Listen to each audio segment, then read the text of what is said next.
Welcome, everybody. I'm so glad that you were able to join us today. Today we have a special guest presenter, Sarah Gutmann. She is a professional genealogist, and her website is at thefamilytreeclimber.com right there. And she's going to talk to us today about how we can better use census records in our family trees and our genealogy research. So take it away, Sarah. Hey, everybody. Welcome back to anybody who came last month. So thank you for coming, seeing a few familiar faces. So that's always nice. My name is Sarah Gutmann. I am the family tree climber. I also work for the top rated genealogy firm Legacy Tree.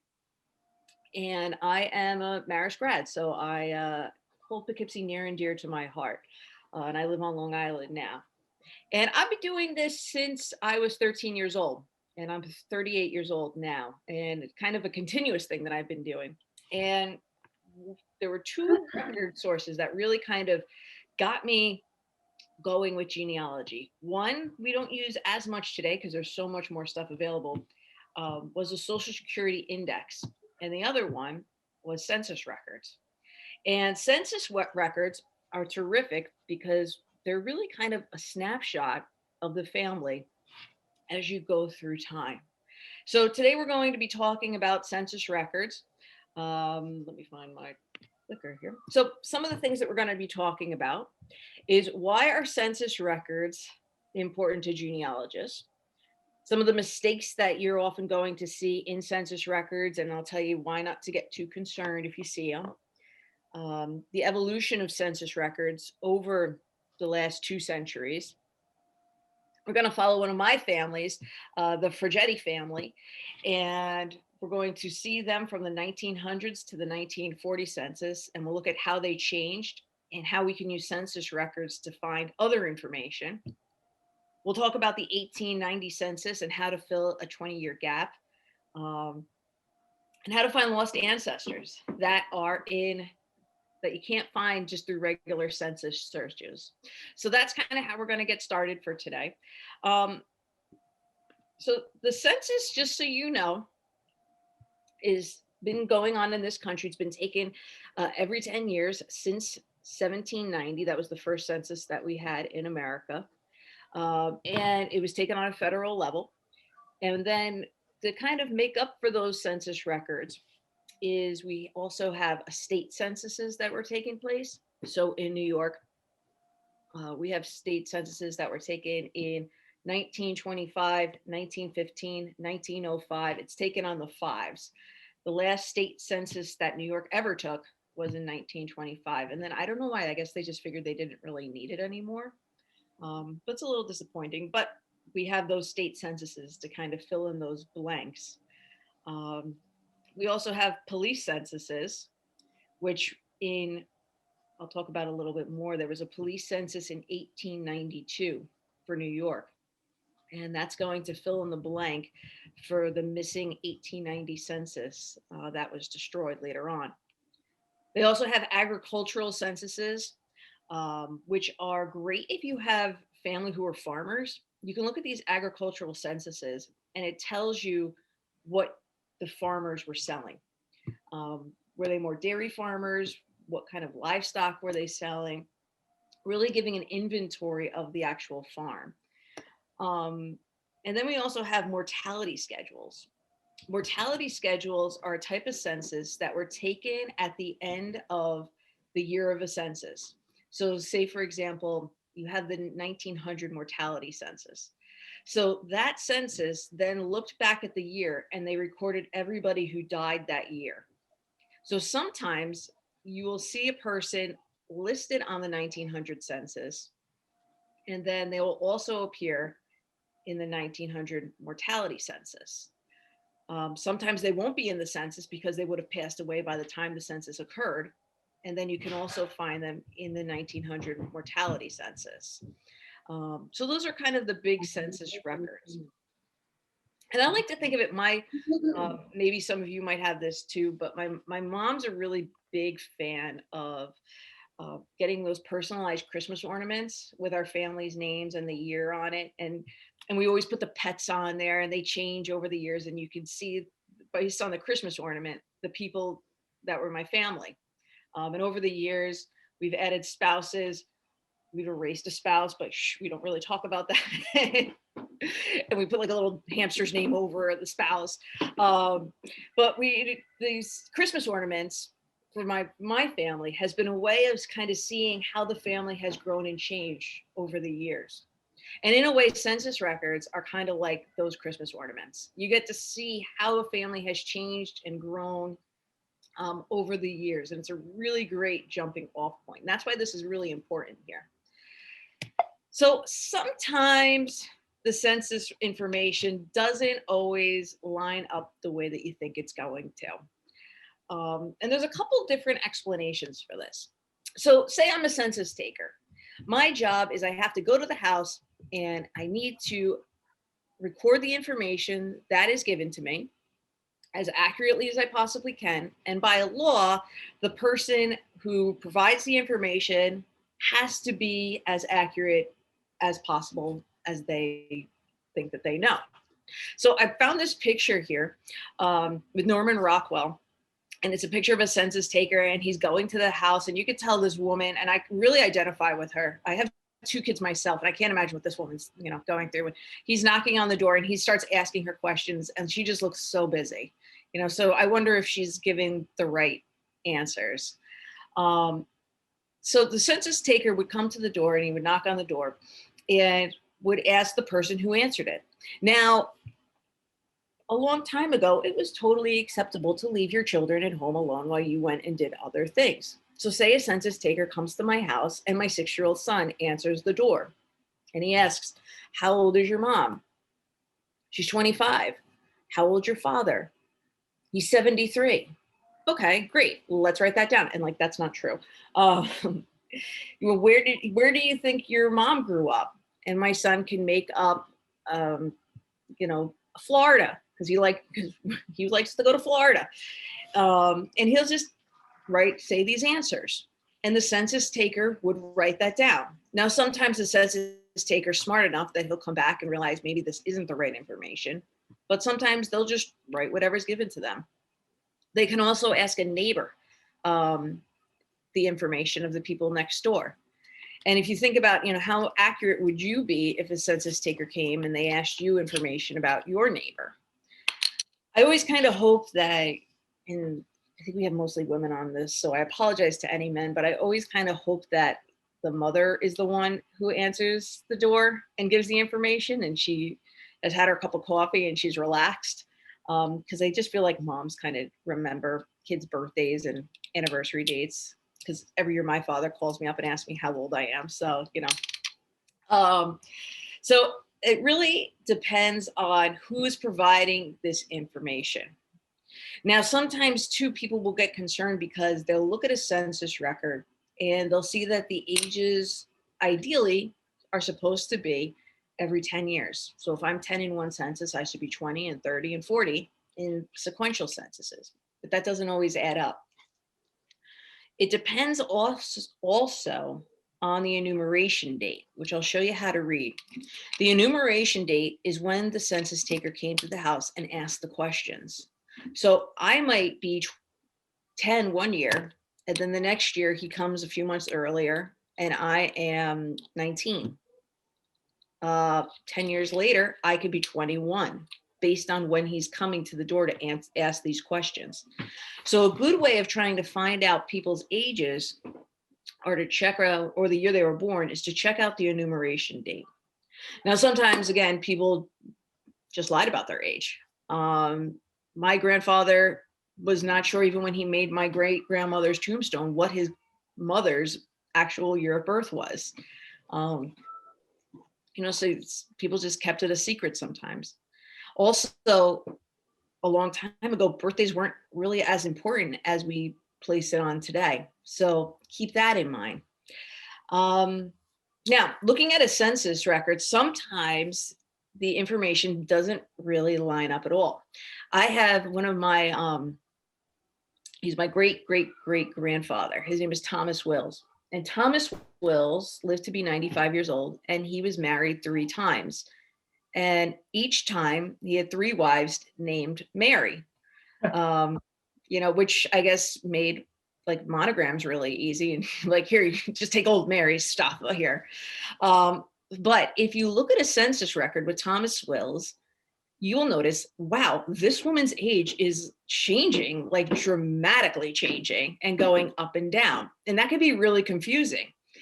And you could just chalk it up to maybe the census taker, just didn't get the right information, or this woman really likes to lie about her age.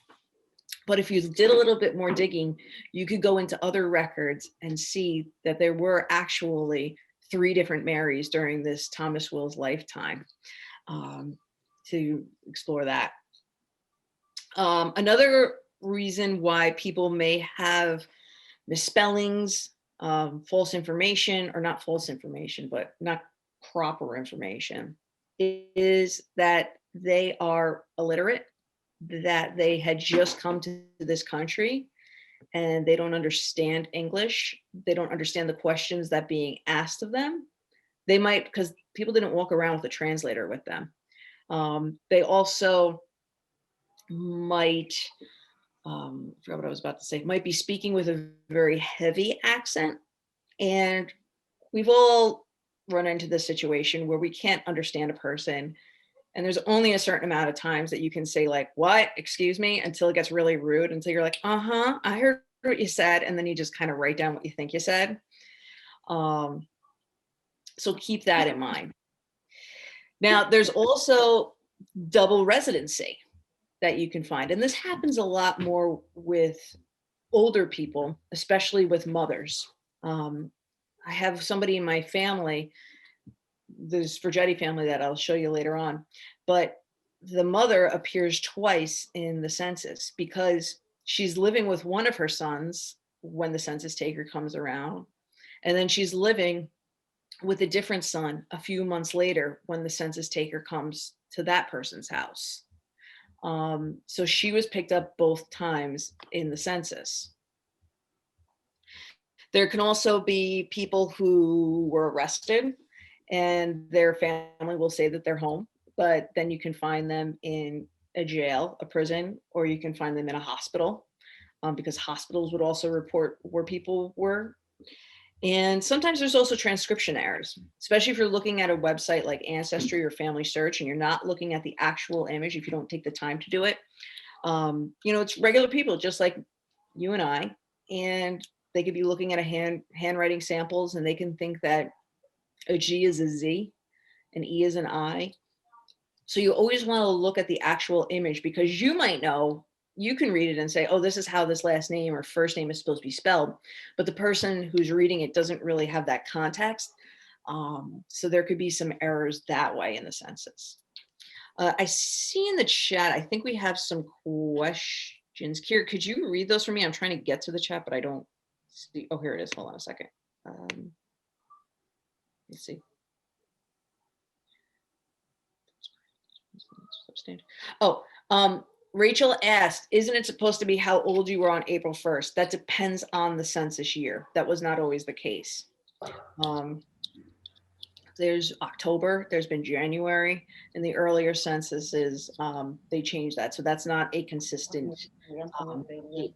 So that's something to keep in mind too. And also people might not have also understood how old will you be in that date.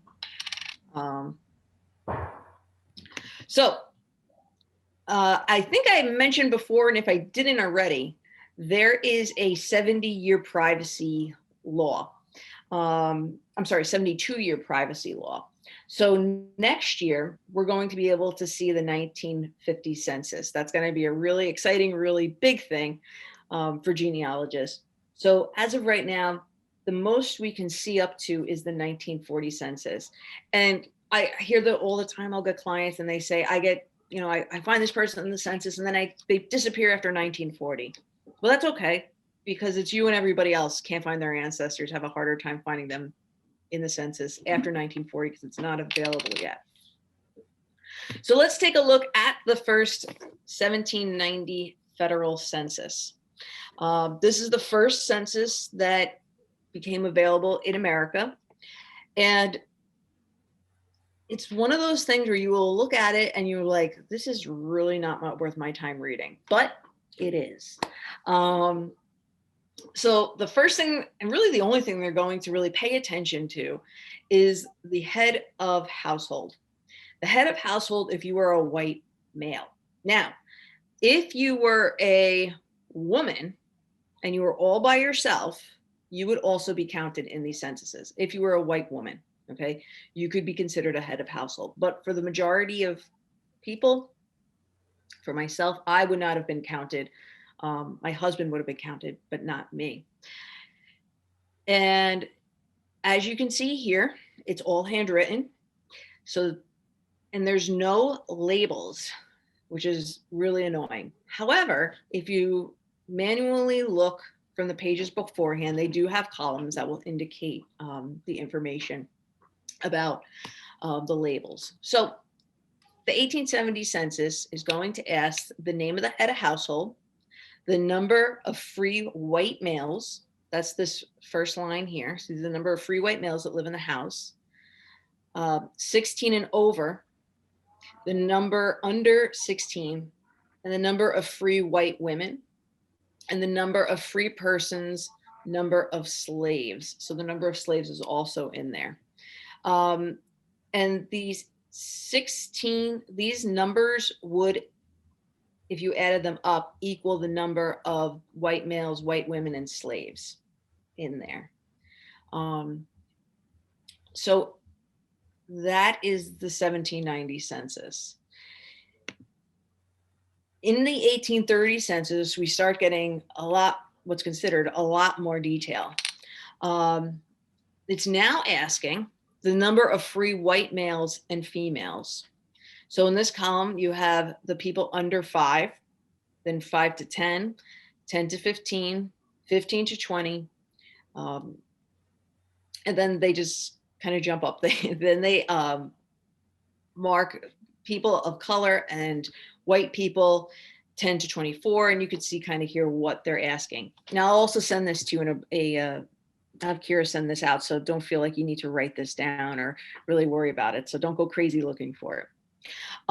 They're also asking the number of whites who are foreign born and are not naturalized. And they also want to know the number of people who are blind in the house. Okay. So I apologize. I might need to help my son in the bathroom for like 30 seconds. So, so over here, this is actually Thomas Wills. If you remember, that's the guy who's going to later marry all those Marys.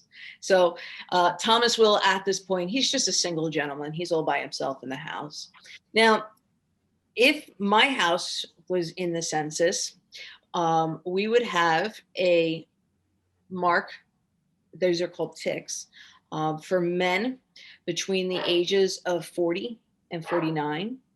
White woman, ages 30 to 39, a white male, ages 5 to 10, and the other one just turned 5 too. So we would have 2 white males from 5 to 10. That would be my family. So what you could do is, it's one of those things, you don't throw the baby out with the bathwater because these are valuable.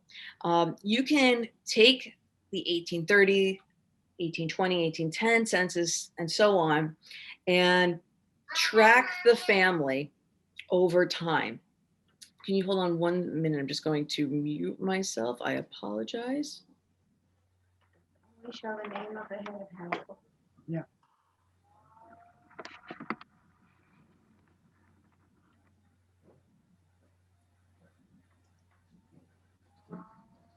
Okay. So anyway, so you could take this family and you can track them back over time and see how the family has grown and changed over the years. Oh, you're in the middle. Are you are you in your? I'm just listening Back here. to something. Okay. Well, I just talked to Anju, so whenever you're open to have that conversation. Oh, I think somebody is unmuted. If they could just. Yeah, Ophelia, if you could just mute yourself. Oh, sure. Sorry. Sorry about that. I thought I had. Okay. Oops. Now, unfortunately, there are separate books being kept for people of color. Those are the slave schedules. Unfortunately, and I'll talk about this in a little bit, if you have family who are Native American or African American, they are not really going to be seen yet in the census records. In 1850, things get a lot more exciting because now everybody who's white gets named in the census record. So we have their names, ages, their gender, their color, profession, place of birth, if they can read and write, if they're deaf, dumb, blind, insane, idiotic, a pauper, or a convict. Now, something that's interesting to know is you don't have to have been deemed these categories by a doctor or any type of lawmaking body. Okay, so again, if the census taker came to my house and my mother was ranting and raving that I left, the dishes out and I just made a huge mess, and he said to me, "Is anybody in your house insane?" Yes, my mother is crazy. Now, I might not really mean that in the sense, but the census taker is going to write for all eternity that my mom is insane. And there may be no, she won't know it either because this is private for the next 72 years and she'll be dead by the time this comes out. But sometimes people go down, they see this and they want to start looking for information about their family who has written that they're blind or insane.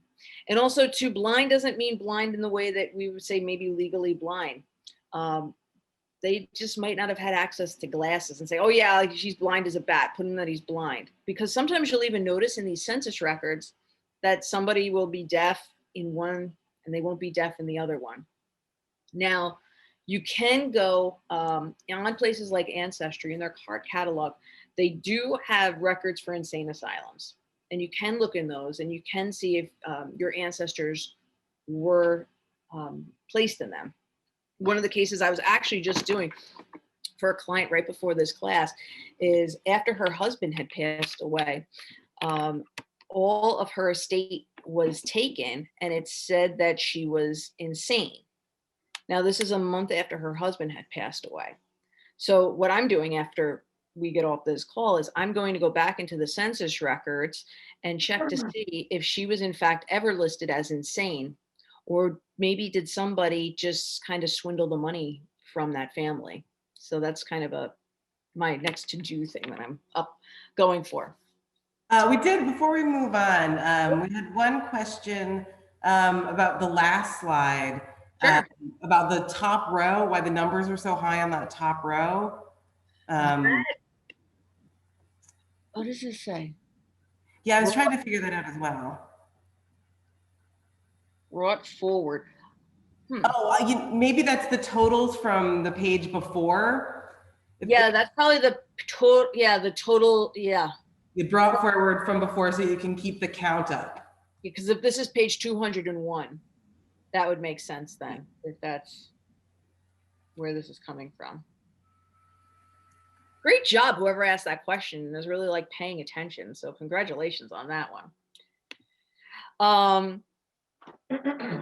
Now, one of the things I was going to show, excuse me, sometimes, as I had mentioned before, Blacks were often kept in their own separate schedules.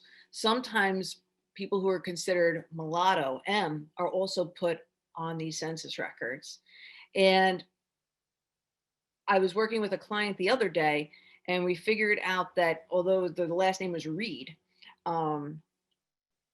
were able to track the family because they were listed as mulatto, because all the other information was kind of appearing to be, it was hard to decipher them with other families, but something as small as an M or a B for Black is going to kind of raise a flag to help search through people in the census records. So just keep that in mind. And then by 1860, they start saying what the relationships are between people. So you can see, oh, this person's not his wife, it's actually his sister. But then we have the 1870 census, and that's a really important census because for so many people with African-American ancestry, this is the first time they're ever going to see their ancestors in a census record.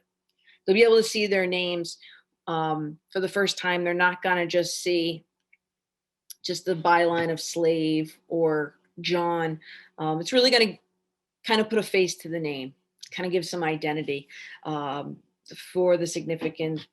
That's the significance of it. And some Native American tribes are also going to be seen in the census in this year. So that's pretty cool. Now, hopping over, we're going to do a little case study here. This is the Fergetti family, following the Fergettis. I kind of chose them because I like the alliteration. And this is my family. This is my great grandma Annie, who I knew her. She died when I was 10 years old. People say I look like her, and I don't really take that as a compliment, but you know, whatever. So this is great grandma Annie. She married, and I'll talk about them. This is why I'm telling you this.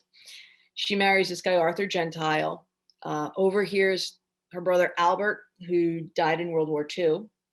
This is her father, also the same guy right here. His name is Lorenzo Fergetti, and he owns a grocery store. And I put this in here because I think this is disgusting. Like, look at this meat. Like he's just selling bones.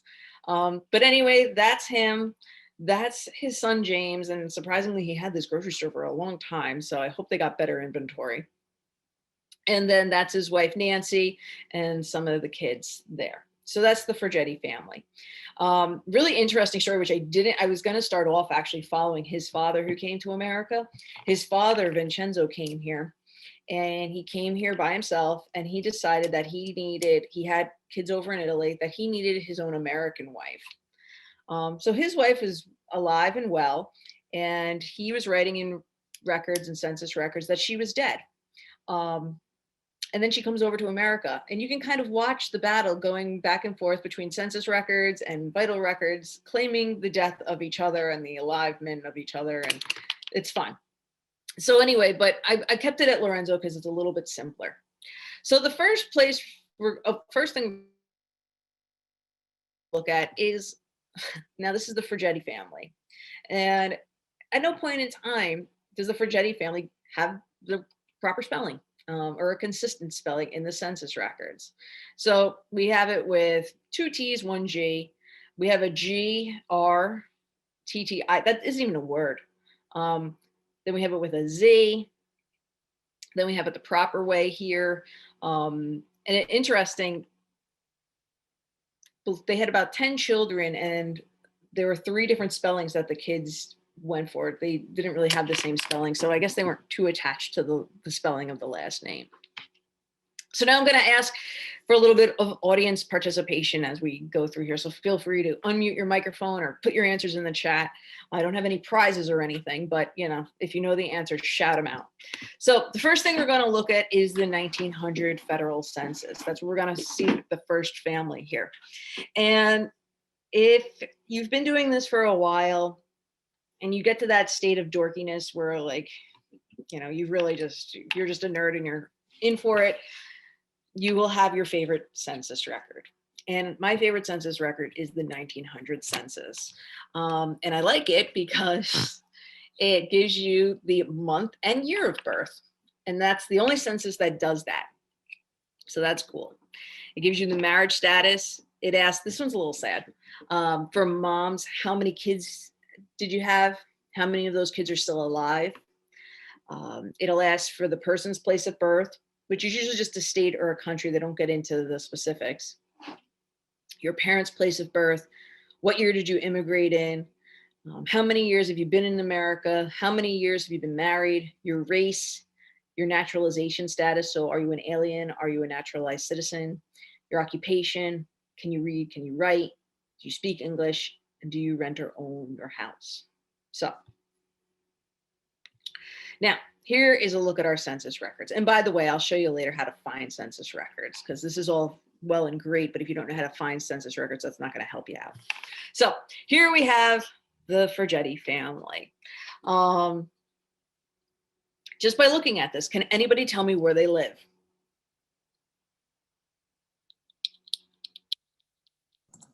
Yeah, Manhattan. Great, Manhattan, perfect. Thank you. And this is happening on June 16th, okay? And so that's our enumeration district right here. And I had cut off, because I kind of did like this cut and paste thing. It does give you the street number. I just cut it off so that we could see the screen here. So here is my Frigetti family. And we have Lorenzo, his wife Nunzio, and his son Vincenzo. And we have that Lorenzo is born in August of 1868. He's married. He has been married for 4 years. He is born in he's born in Italy, but if you look down here, his son was born in New York. Can anybody tell me what year he came to this country?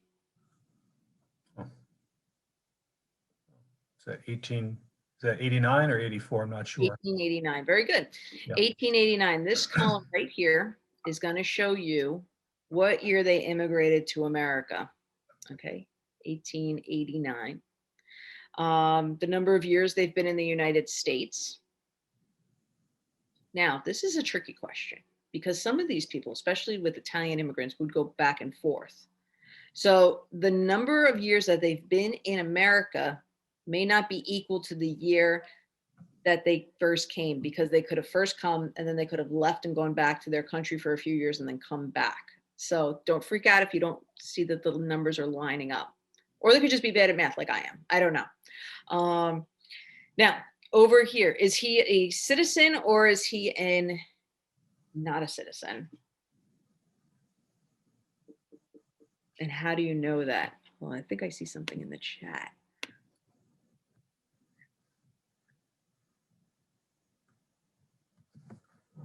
Anybody else? Okay, he is an alien right here. This is going to tell me if he's naturalized right here. AL means alien. If you see NA, that means naturalized. If you see PA, that means your first papers have been submitted. Or sometimes they'll also just put 1. And that's the first step of the naturalization process. He is a coat presser. This is the only time we'll see him as a coat presser. Been employed. He can read. He cannot write. He can speak English, and he rents. So because he rents, I'm not going to bother looking for a type of any land record for him, because there's not going to be one because he rents. But there are some clues here. I know that he's married for 4 years, and he's married in New York because came to this country in 1889.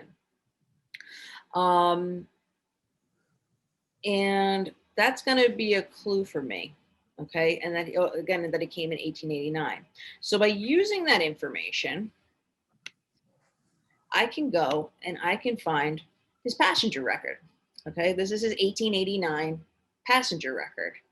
And this is cut off, but he's right down here. He's the Frigetti family. And by the way, a lot of times with these passenger lists, based on the country, women would just be under their maiden name.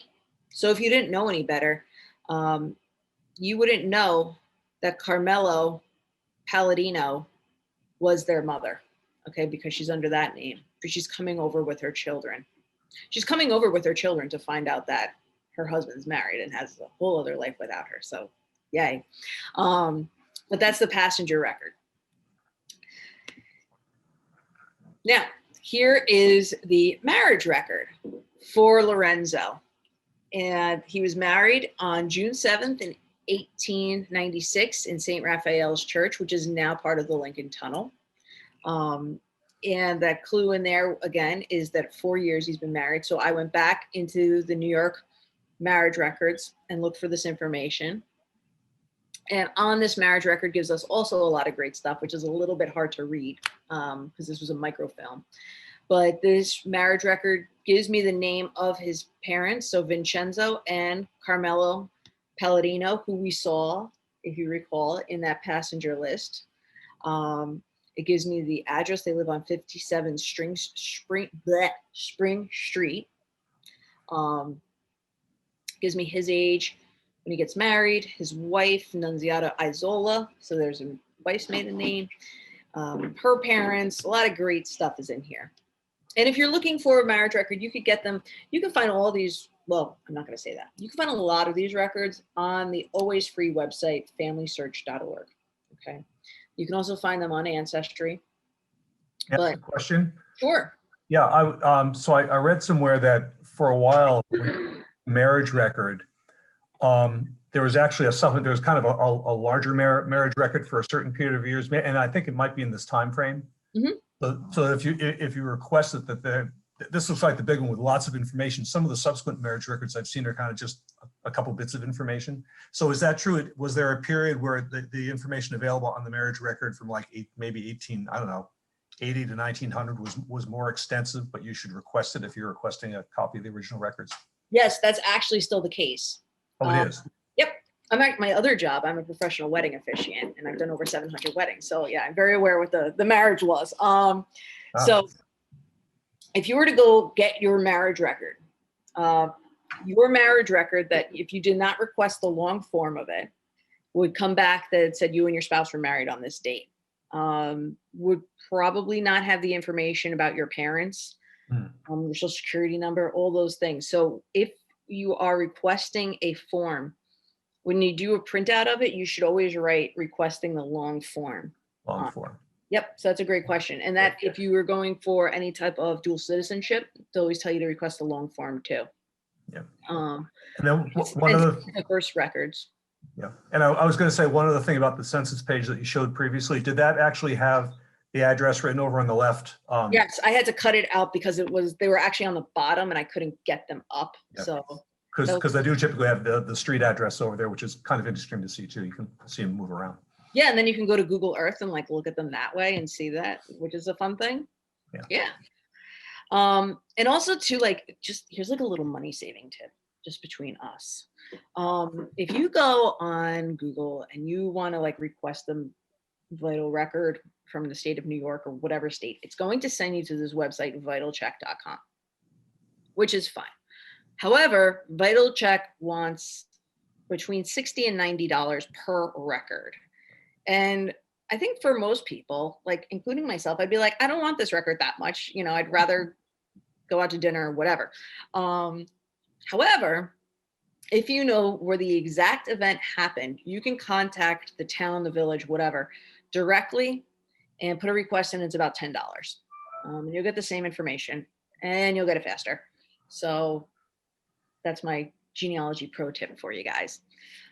Now, hopping over to 1910, here's the family on the federal census. Anybody make any observations just between them? Any observations that just pop out looking at this?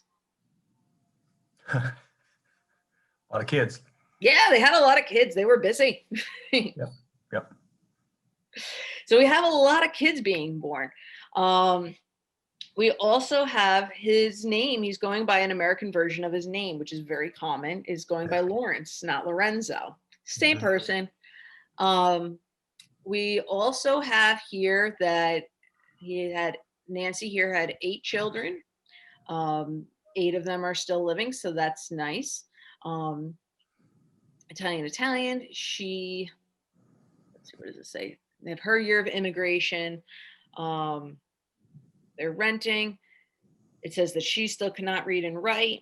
But I was told the other day by one of my people where I work, and they were saying, like, don't keep saying they still can't read or write, because when you're an adult, like, they have other skills, and it's very unlikely to see that the people will read and write. And don't make like your ancestors feel bad about that. So anyway, this is the family. Now, seeing that the family has grown, we can now look for some birth records. And over here, this talks about citizenship. What do you see here with Lorenzo? What has changed with his citizenship? Is that naturalized, NA? Naturalized. So I know between 1900 and 1910, I can look for naturalization records for Lorenzo. So knowing that, I can find Lorenzo's naturalization record. Now with naturalization records, I don't know if I have a class with, you guys. Do I have the immigration class or no? Here. No, okay. I have a natural. No, no, we're not doing that one, although maybe we should. Oh, okay. Well, people are interested. There's a few different steps with the naturalization process. So you have to make sure that you get the different paperwork for it. But there's a bunch of different collections. There's a lot more information based on the documents you find. So you can find this stuff, and you'll often find, especially people who naturalize after 1906, you'll find their village of origin from their other countries. So that's a great place to find out where your family's actually from. And if you want, you can request naturalization records from the National Archives or from USCIS, the Immigration Service. You can get those there. And again, There was a, oh, sorry. Sure. We had a question in the chat about whether it would be possible to use the Freedom of Information Act to get records. Have you ever heard of anyone using it in that regard? that's a great question. I know that there is, oh my God, I've met her. What is her name? Release the Records. There's this lady, and she basically goes back and forth and sues different record bureaus under that for the federal release. And a lot of this is available on Family Search for free. And based on the, like New York, for example, has a 50-year privacy law for death certificates, 75-year law for marriage certificates, and 100-year privacy law for birth certificates, unless you're the direct line and you can prove that. I'm not sure if that answered that question. Did that answer that question?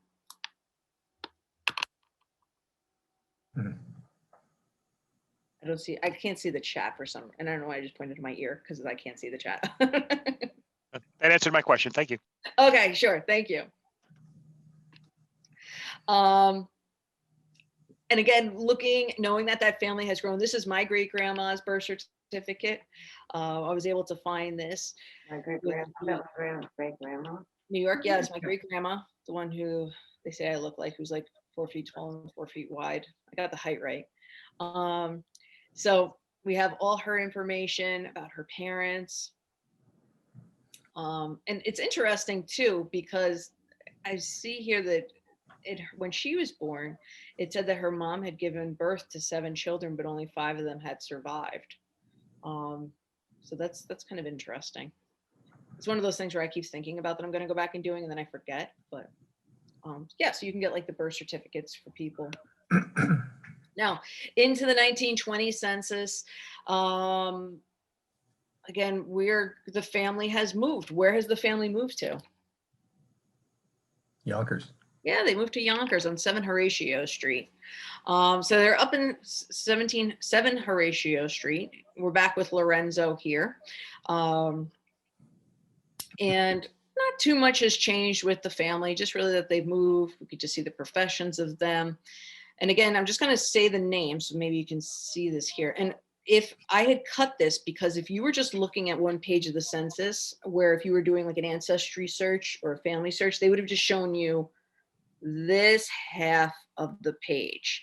You had to turn the page, and then I was able to get this half of the page because there was actually more to the house than you would think. And an interesting thing is with this house here on 7 Horatio, living in the same house, you can see it says 7 Horatio, 7 Horatio.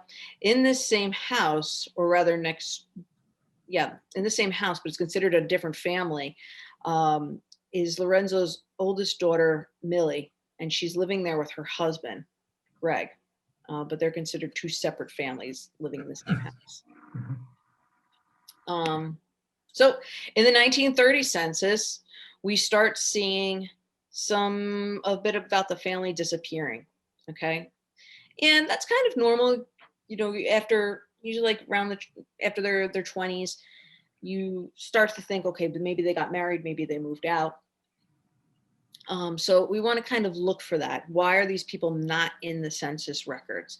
Now keep a look here, and we'll go back to this. So we have Lorenzo, Nancy, Leonard, Freddie, Joseph, Peter, Ernest, Catherine, Albert. people who are not on the census that were in the last one, one was my great grandma, Annie. The other was her son, William.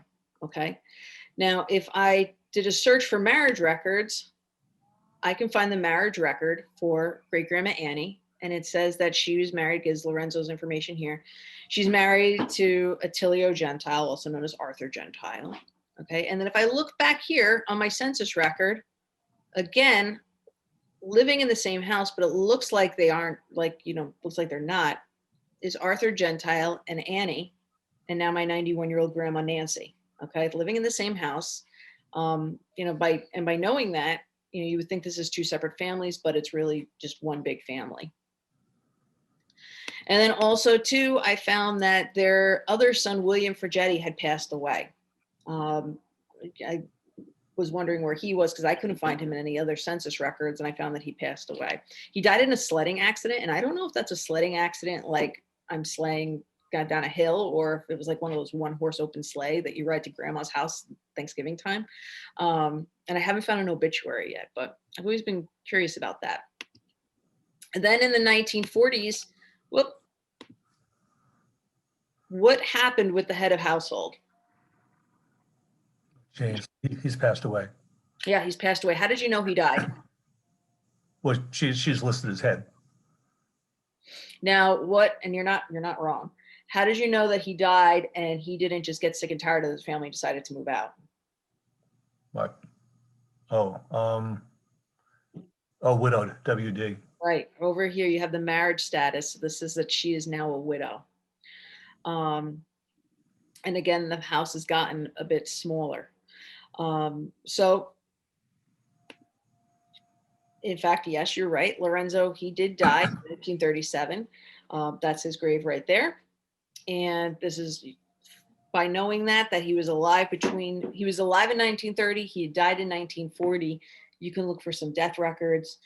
You can look for obituaries, find a grave, which is a free site, find information on them that way. Now, if you recall, Lorenzo was in this country in the 1890s, but what happened to the 1890 census? It was destroyed somehow. It was destroyed. Any idea how it got destroyed? Was it a fire? It was a fire and then flood damage. Oh, They came in with the big hoses and just annihilated. Now, there are a few towns and cities in America that did survive that. Now, I live in the town of Brookhaven, New York, and I could actually go online and I can look at my town because my town was not, in fact, destroyed in that. Neither was Terrytown, I know, and there's another town in New York that wasn't destroyed. But for the most part, you're not going to find information about the 1890 census. Now, that could be a big problem because think about how much your family has changed in 20 years. I know just for myself, like my kids wouldn't be here. My husband wouldn't be here. I would still have like a really bad haircut, which, isn't recorded in the census, but still a lot of changes happened during that time period. So there are other ways, though, to kind of fill in the blanks during that 20-year time period. For people in New York, you have the 1892 police census. That was because they actually didn't like how the 1890 census turned out. So the police went and did a door-to-door question and did their own census records. For people who fought in the Civil War, they were recorded in the 1890 Veterans Schedule. So that's pretty cool. If you have family who served in the Civil War, you can check that out. We also have state censuses for certain states for 1885 and 1895. There's city directories, which is kind of like an earlier version of the white pages, which a lot of people today don't even know what the white pages were, but the white pages. There's also tax records, which are not my favorite ways to look for people. And then if you go to Ancestry, and I think here does your library have the free subscription to Ancestry right now that the people can go through or no?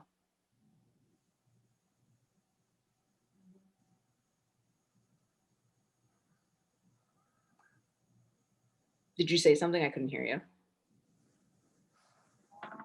Okay, we're getting hand gestures. I'm guessing that's a no, so we're gonna go with no.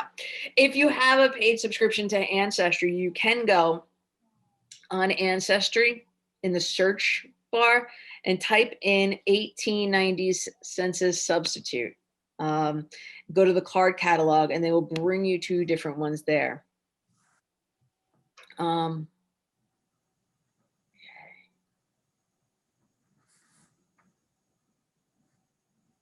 And if somebody just said, Barbara, I noticed you noticed that their last name was Frigetta. That was their name in Italy, that they went under there. Barbara, by any chance, do you have family who's Frigetta? And I'm asking this in chat. This isn't just me. No, no. Oh, okay. I got excited there. I thought we were related. No. So now what happens, because sometimes people just get lost in the census records. You know they're there, they should be there. They were in the same house in 1900, they're in the same house in 1920. You can't find them in the 1910 census. There's a couple different ways you could do that. Sometimes they've just screwed up their name so bad that they're not getting picked up by the person either who's writing it, who's transcribing it, or the database is not smart enough to pick it up. I'm a very bad speller. And I hope other people have experienced this too, but have you ever like been in Microsoft Word and you're writing something and you spell it so bad that Microsoft either says, you know, try this word and it's really nowhere near the word you wanted, or they say that this word doesn't exist in the dictionary.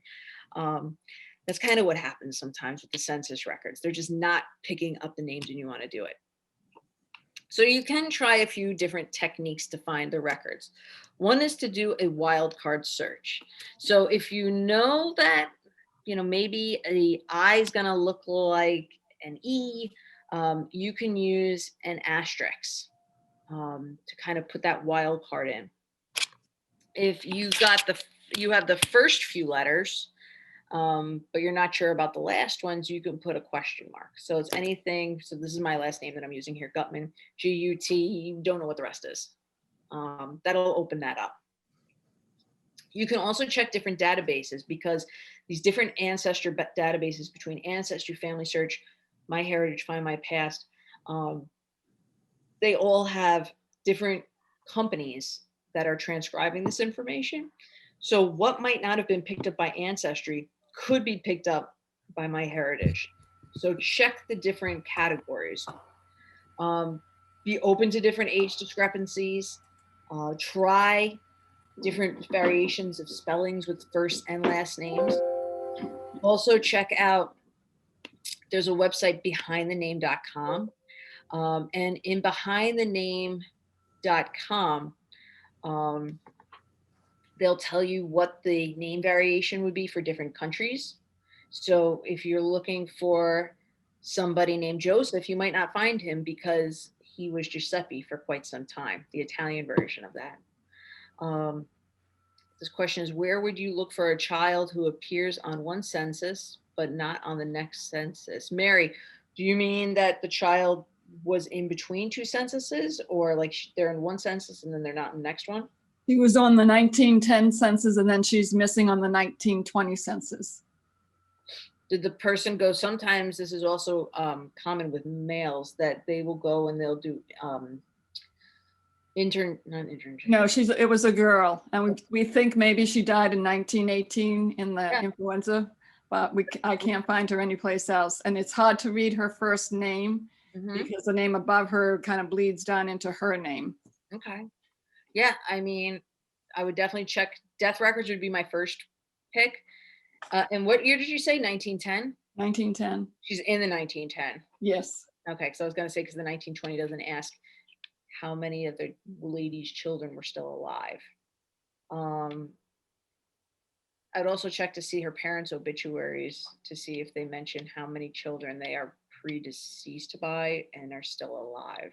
We know 2 of her brothers died in 1918 during the flu epidemic. So we're thinking, because she was 10 years old in 1910, and in the 1920s she's not there. So we're thinking she would have been maybe 18. I would 17. contact the town and just ask them to do a search. Okay, For that last name and see what they have there for you. okay, great, thank you. Sure. What was I going to say? Oh, okay. Also, too, and I'll show you how to. I'm going to come back to this to show you how to do this. If you get really stuck and you need to figure out where a person lived, keep in mind the enumeration district. So that enumeration district is not going to be the same from census to census. So if you're in enumeration district number 2 in 1 year, and all of a sudden you're in enumeration district 385, that doesn't mean you moved. That just means what they've given was every census taker was given a number.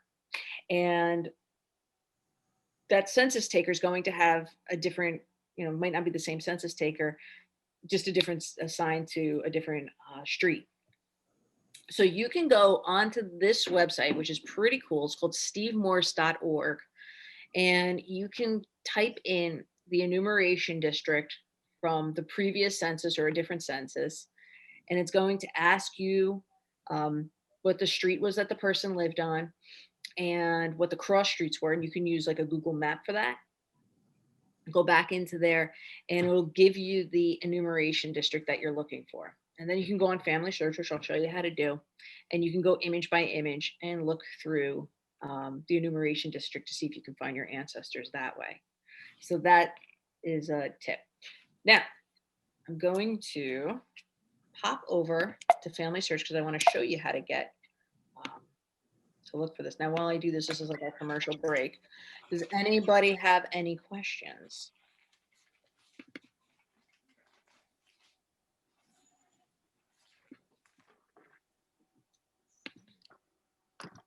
Well, just my laptop froze up before when we were talking, so that's why I turned it off. But we do have Ancestry and we do have Heritage Quest. Yeah, I was just trying to get myself unmuted and nothing was working. Oh, okay. Okay, great. All right. Yeah, so we have both of those. And Ancestry is, I believe, still available remotely. They're doing a special pandemic search from home that I think is at least through March. So It's people gonna be can- a lot longer than that because I saw the inside of the family history library the other day, and that's what it's based on. And they have all the chairs and the tables pushed off to the side, so they're nowhere near. And the lights are off, so like they're nowhere near doing it. We have this lady who works for us who's like, I'm here by myself. So yeah, you can count on that being closed for quite some time. And all right, so this is a free website. This is run by the Church of Jesus Christ of Latter-day Saints, who has a monopoly on genealogy. And I say that in a good way. And their paid site is Ancestry. Their free site is Family Search. And actually, Family Search is better these days, but shh. So anyway, you go to Family Search. Oh, it says Family Search is better that day. So, okay. If you go to search, okay, you go to records. This part won't be in my PowerPoint, so you might want to pay attention to this part. If you go to search and you go to records, you can go and you can put in your ancestors' names this way, right here, okay? If you want more of a specific focus, and you know where they live. So say, for example, you know they live in Pennsylvania. Okay, so Pennsylvania. You could do a search in them and they'll only show up in Pennsylvania records. Now, somebody before had asked about Pennsylvania censuses because I just went back and I looked in the chat. I'm sorry I didn't get to before. Now, you can put this here and it'll give you a general overview of them in the census records or whatever other records are here in this area. But if you scroll down a little bit, okay, it's going to give you filter by collection. You want to click on all of these here. So you can go into this area and you can pick out all the census records because maybe you're not interested in like birth, marriage, death. And as you scroll down here, see what they have.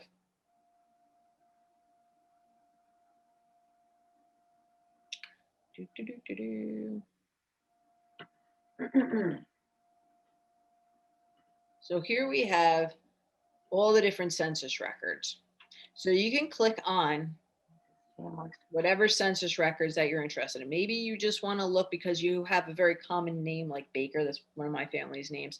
And you don't want to be bombarded with all the Bakers from the last 100 years. So you just want to look at the 1930 census. You can click that or whatever other census you want to look at. And then you can put them in the search. Baker.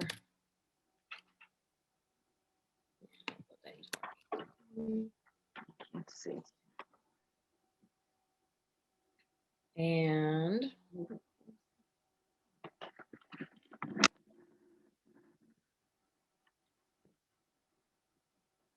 you can click on then. This isn't Alphonsus, this is a brother. But anyway, this will give you a transcription here of the record and the people in the household. And then you can go over here and you can click on the record.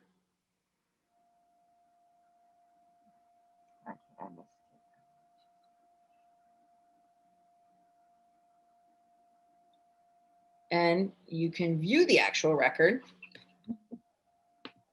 And then also what you want to do so that you don't lose it is go over to here, go to download, and you can download the census and then upload it into wherever you keep your family tree information.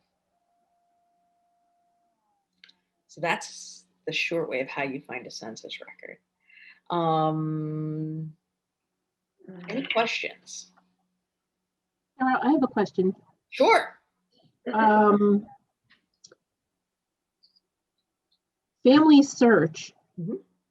Are their records mostly geared in the US or no? No, they're all over the world. Okay. Because my grandparents are all immigrants. From And they where? all arrived like after 1900. Okay. And I've done a little research, but so I was just curious because I've not used Family Search. Where were they from? Poland, Belarus.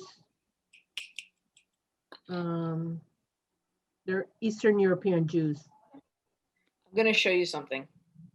So there's a few different things you can do. One is you go back to search when you're looking for records for people. They have them all over the world. Mhm. You can go back to this map and you can click Oh, on wow. the countries that they're from and like Africa, wherever, like all over the place. You can also go to the catalog, and it's kind of like those library catalogs. You start with the country and go lower. So if I wanted to do, Is that today's countries or yesterday's countries? If you know what I mean. you could try both. Okay. Because sometimes you'll get it, sometimes you can go Oh, into wow. here and you'll be able to go in and you can see. I'm just showing you here. So here's all these different record collections. Sometimes you have to know exactly what village they were from and know kind of exactly the year that they're from. And then you can go into here and you can look through. Why is this not showing me this?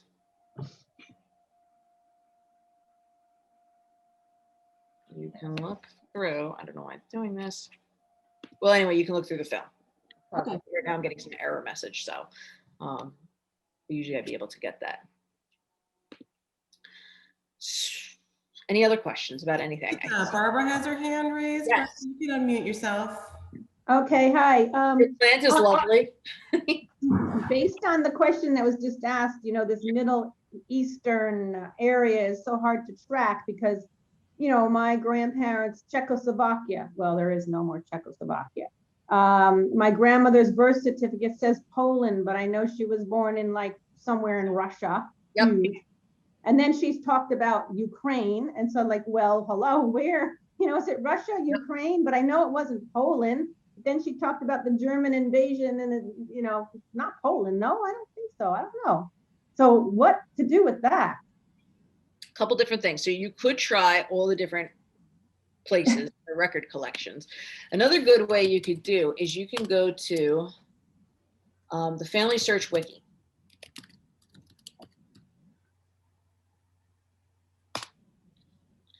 And this will tell you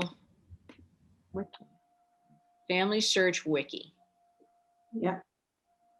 Now, just so you know, I don't work for any of these companies. Like, I'm not being paid by them. This is just No. I wish I would get like a kickback. So anyway, if you come by here and you can put in how to do Polish genealogy, and it's going to be one of those like trial and errors, and also you want to consult a gazetteer. The gazetteer is kind of like an atlas sort of, but it tells you what a place was before and after. Now, hold on a second. I'm just going to show you this, and I just don't want to like fall over my cord. For people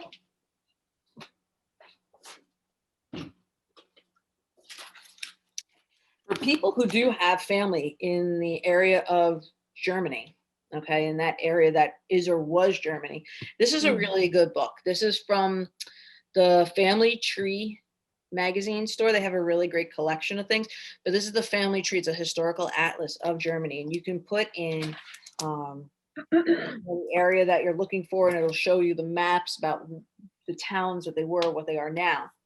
There's also for that area, the not Myers-Briggs, that's a personality test. What's wrong with me? It's the Myers Gazetteer. And those tell you like what a place was and what it is now, if you kind of know that geographical area. Yeah, I might have one name of a town, but yeah, like it wouldn't be there anymore type thing. Yeah, and plus the name change. I mean, I think I have their maiden names because that's maybe what I would have to put in, you know, and it's nothing like, you know, and then also I know my maiden name, at some point my father said it was changed from Vrabel to Vrabel, Vrabel. So that could be, you know, you got to track these name changes. Yeah. Yeah, no, absolutely. And like Also church records. I mean, you probably. Yeah, church records are one of the best ways of doing that. For church records, for the German regions, is the website, if they're Protestant, is Archean. And what's the next class that we have, Kira? We're doing the one about finding women. Oh, okay. Remember the ladies. Yes, it won't be on that one. I was going to say the other one because I have the ones for the different regions. Well, maybe that's something we should talk about for the future, because that could because we have like all different regions about the different websites that are available for there. But if you start out, this is a good place to start out. You know, these gazetteers here that they have will tell you, you put in a place and they'll give you, you know, what it is now or what it was. You just scroll down here and it'll tell you about how to get to the church records for information. Different places you could click on, and tells you what, you know, what's available for that area. So this is a really great.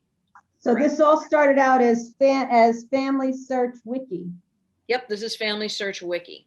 Okay. Can I make a comment or suggestion about when you're going through the searching stuff? Sure. There's so much information out there. Make sure you use that download system. Think of yourself as just gathering all the stuff, and you can organize it later. But if you find a record and try to organize it and figure out where it fits in, it could be a lot of ways of time. There's so much rich information out there. Just get it all downloaded and then figure out how you're gonna, you know, break it apart and go into different family lines and everything like that. So again, get used to that download feature and learn how to save those files. It's Nice. helps you gather a lot of information. And document where you found it too, because nothing's more frustrating than like forgetting it and then trying to figure out where you know.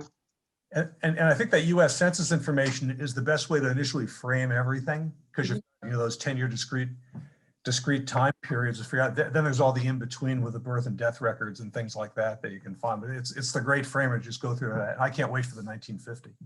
I know, me too. Some comments. And by the way, the census can be surprising information. So for example, 2 adults in a household in the 1930s, I found out H and W, they might say they're married, but they weren't. That was a big surprise. So you can be surprised in the census records. And the coolest census page I came up with was one, my parents lived around the corner from each other. So I have the census page of their separate households on the same page before they were married. Cute. Yeah, which I thought was kind of unusual. I said, oh, that's kind of cool. So that, Yeah, I like that. That's Yeah. really cute. Yeah. My brother actually lived, he like after he was divorced, he moved out, and he didn't know it at the time. And my mother, like, because she's an idiot sometimes, like she didn't know it either. He moved into my great grandfather's old apartment, and he lived in there. And I gave him, like, as a gift, because, you know, I don't know if he likes it or whatever, but I gave him a gift as the old census record of the address and a picture of my great grandfather, like sitting outside the apartment. So that's like a cool thing for the census records. you also get that idea of 3 generations living together too. Because Yeah. you see the grandparents, parents, and children a lot. Yep. It's really a whole different time. Yeah. Anybody else have any questions or comments or anything? You guys have been asking some really great stuff. There was a question in the chat, how to trace a child born out of wedlock in Canada indentured to a family in Maine. No birth certificate has been found.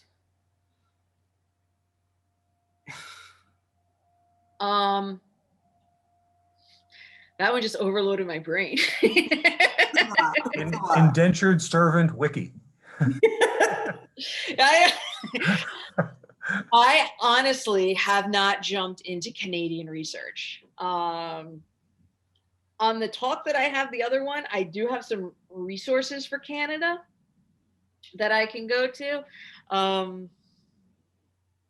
But I would start with looking about birth. Do you know the names of the parents for them from Canada or no? We think we know the mother, she was 16, the father was 42, he was a widower. We think he was indentured to a family in Maine because that family has a child show up, but is not recorded in the family when they apply to the state of Maine for a school. Okay. And then he took his real name when he got married. His wife forced him to take his real name. He was about 23 at that point. I would also look at Canadian land crossings too, to see if there's any track with, and they have those on Ancestry, Canadian land crossings, to see if he crossed the border over. Excellent. Thank you. Yeah, that's my first, that's my first one. That was a good question. Anyone else? Great questions. And I think we have the next one coming up in a few weeks. So another quick question. Sure. My parents met a Native American in World War II. Okay. I know his name. I know very little else about him other than he was an artist. A name, how do I begin to just start to look for where he's from? Does this Native American have any relationship to you? No. Other than my parents met him when he was a recuperating injured GI in World War II. I would look World War II, and you have the name or you don't have the name? I do have the name. You do have the name. I would go and look at draft cards, the World War II draft cards. You could do that on Ancestry. Also the website fold3.com, which is owned by Ancestry. I didn't catch that. Fold3, FOLD, the number 3.com, and look at the World War II draft cards. One thing you should bear in mind is in 1971, there was a major fire at the military's record center in St. Louis. It destroyed a lot of records. Yeah, my father's records got burned up. And also the National Archives too.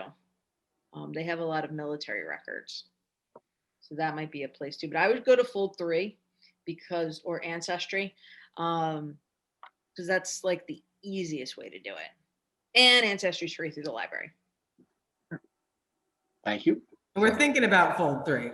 I don't know if it's been decided yet, but it's been tossed around that we might get a subscription. I'm on the fence on that one, so. It seemed like it was a lot of redundancy. It is a lot sometimes, but the thing where like draft cards is that's one of it's like a hidden gem of one of the best places that you would find the person's village of origin. And sometimes you can only get that on Fold3 based on how Ancestry's feeling that day, if they want to put the records on their site or not. Question from Linda: when next year will the census be out? Okay, so the census is going to be out next year. However, it's going to take some time for these databases to transcribe those censuses.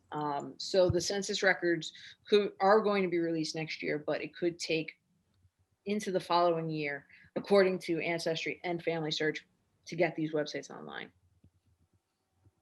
The site that I mentioned, so the sites that I mentioned, oh, Family Search is free. Yeah, Family Search Wiki. And those are free. Even if I don't have Jewish family, oh yeah, Jewish gender. Yeah, good. All right. Any other questions? Well, thank you, everybody. And if you have any other questions, my email is right there in the chat, sarahgutmann12@gmail.com.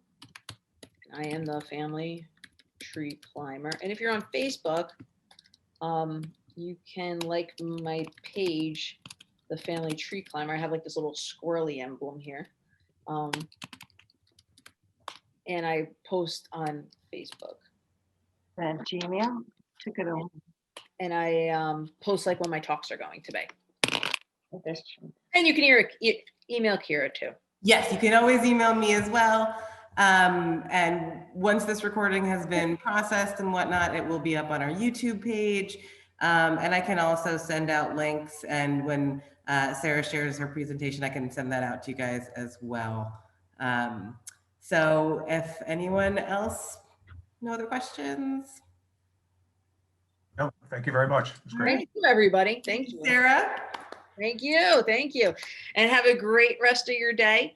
And I'll see you next month. And hopefully it will be a little bit warmer then. Thank you much. All right. Thanks, Kira. Bye-bye. All right. Have a good day, everyone. Email me anytime if there's anything you need.